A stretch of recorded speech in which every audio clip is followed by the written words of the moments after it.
غزہ کی پٹی دنیا کی سب سے بڑی کھلی جیل جس پر سکندر اعظم سے لے کر سلطنت عثمانیہ تک نے حکومت کی۔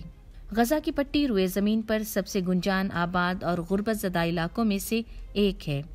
غزہ کی تاریخ ایسی متعدد مسلح تنازع سے بھری ہوئی ہے جنہوں نے اس خطے کی حالیہ تاریخ تک پہنچنے میں اہم کردار ادا کیا، لیکن اس چھوٹی سی پٹی کی اپنی ایک تاریخ کیا ہے جسے انسانی حقوق کی عالمی تنظیمیں اور خود فلسطینی بھی دنیا کی سب سے بڑی کھلی جیل قرار دیتے ہیں۔ ستمبر 1992 میں اسرائیلی وزیر اعظم اسحاق رابن نے ایک امریکی وفد سے ملاقات میں کہا کہ میں چاہتا ہوں کہ غزہ سمندر میں غرق ہو جائے، لیکن میں جانتا ہوں کہ یہ ناممکن ہے، چنانچہ ہمیں کوئی حل نکالنا ہوگا۔ اسحاق رابن کو سن 1995 میں ایک اسرائیلی شدت پسند نے قتل کر دیا تھا۔ ان کے اس بیان کے 30 سال گزر جانے کے باوجود اس معاملے کا حل نظر نہیں آ رہا۔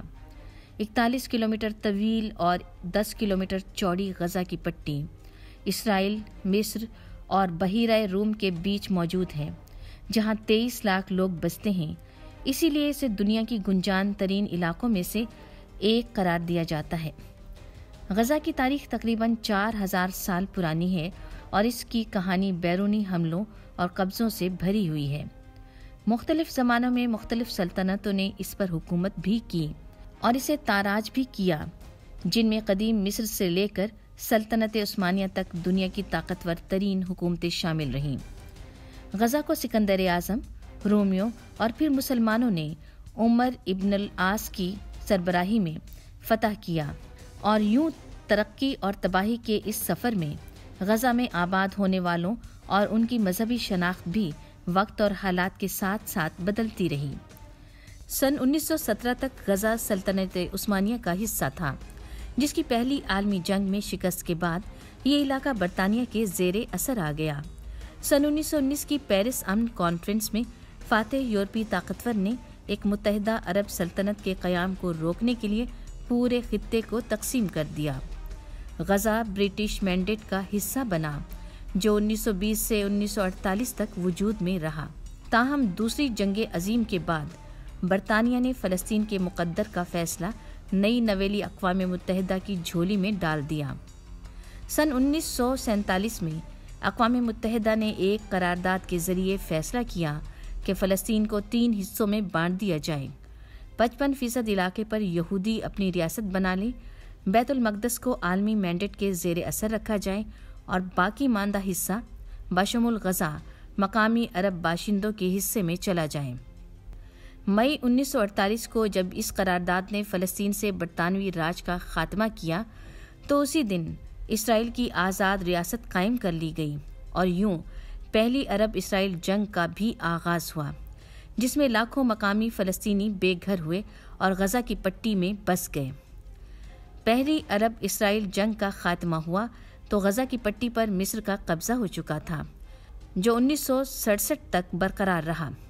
سن 1967 کی 6 روزہ جنگ کے دوران اسرائیل نے مصر اور شام پر مشتمل متحدہ عرب ریپبلک سمیت اردن اور عراق کو شکست دی، اور غرب اردن میں مشرقی بیت المقدس سمیت غزہ پر بھی قبضہ کر لیا۔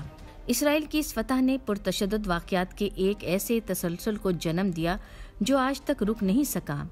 اسرائیل کے خلاف پہلی فلسطینی انتفاضہ تحریک کا آغاز 1987 میں غزہ سے ہی ہوا۔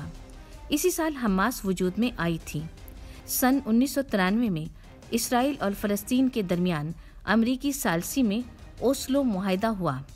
فلسطین نیشنل اتھارٹی کا قیام ہوا، جسے غزہ کی پٹی اور غرب اردن کے چند علاقوں میں محدود خود مختاری دی گئی۔ انتفاضہ تحریک کے بعد غزہ کی پٹی سے فوج اور 7000 یہودی آبادکاروں کا انخلا کیا۔ ایک ہی سال بعد حماس نے انتخابات میں فلسطینیوں کی دوسری تنظیم فتح کو شکست دی، اور یوں دونوں کے درمیان طاقت کی جنگ کا آغاز ہو گیا، جس میں ایک جانب فلسطینی صدر محمود عباس اور ان کی فتح جماعت تھی، تو دوسری جانب حماس۔ تاہم حماس 3 جنگوں اور 16 سال کے اسرائیلی محاصرے کے باوجود اب تک غزہ میں برسر اقتدار ہیں۔ اسرائیل، امریکہ، یورپی یونین اور برطانیہ سمیت کئی ممالک حماس، या उसके अस्करी विंग को दहशतगर्द करार दे चुके हैं। ताहम इसे ईरान की हिमायत और मुआशी मदद हासिल है, जो असलहा और तरबियत भी फराहम करता रहा है। हमास के बरसरे इक़्तिदार आने के बाद इसराइल और मिस्र ने गजा का ज़मीनी, फ़ज़ाई और समंदरी मुहासरा कर लिया। अक़वाम मुत्तहिदा और इंसानी हकूक़ की तंजीमों की जानिब से मुतालबे के बावजूद इसराइल ने 2007 से इस मुहासरे को ख़त्म नहीं किया। इस मुहासरे की वजह से फ़लस्तीनियों की नक़्लो हरकत पर कदगनें लग गईं। इसराइल की जानिब से फ़लस्तीनियों के बाहर निकलने पर पाबंदी आयद है और सिर्फ तिब्बी इमरजेंसी ही में किसी को बाहर निकलने की इजाज़त दी जाती है।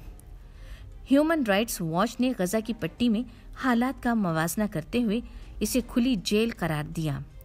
इसराइल के मुताबिक गजा की सरहदों पर मिस्र की मदद से इन पाबंदियों के इत्तलाक से इसराइली शहरियों को हमास से बचाना मकसूद है।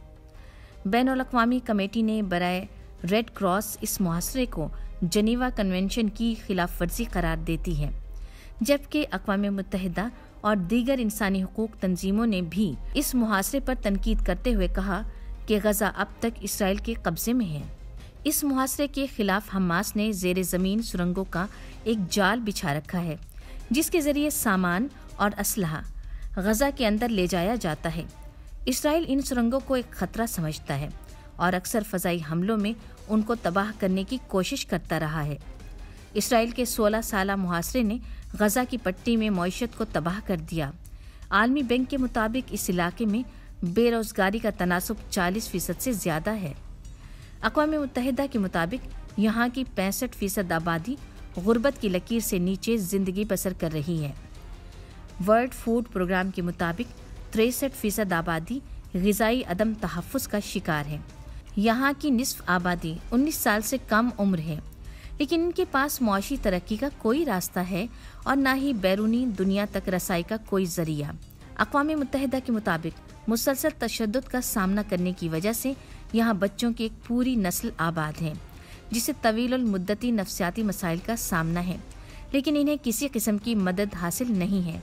यहाँ की आबादी खुसूसन नौजवानों में अक़वाम मुत्तहिदा ही की रिपोर्ट के मुताबिक ज़हनी सेहत से जुड़े मसाइल बशमुल डिप्रेशन बढ़ रहा है।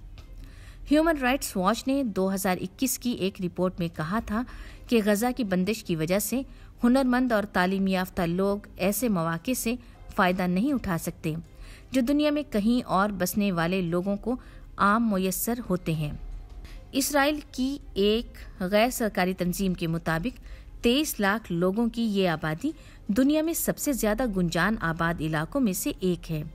अक़वाम मुत्तहिदा के मुताबिक इस इलाके में कायम 8 कैंपों में तकरीबन 6 लाख पनाह गुज़ीन भी रिहाइश पजीर हैं। वाज़ेह रहे कि लंदन जैसे शहर में फ़ी स्क्वायर किलोमीटर इलाके में 5700 लोग रहते हैं, लेकिन गजा में इतने ही इलाके में ये आदाद शुमार 9000 तक पहुंच जाते हैं। सन 2014 में इसराइल ने गजा की पट्टी की सरहद पर एक दिफाई जोन बना दिया, जिसके बाद मकानात या काश्तकारी के लिए दस्तयाब ज़मीन और भी कम हो गई। यहाँ बिजली की दस्तयाबी भी हर वक्त नहीं होती।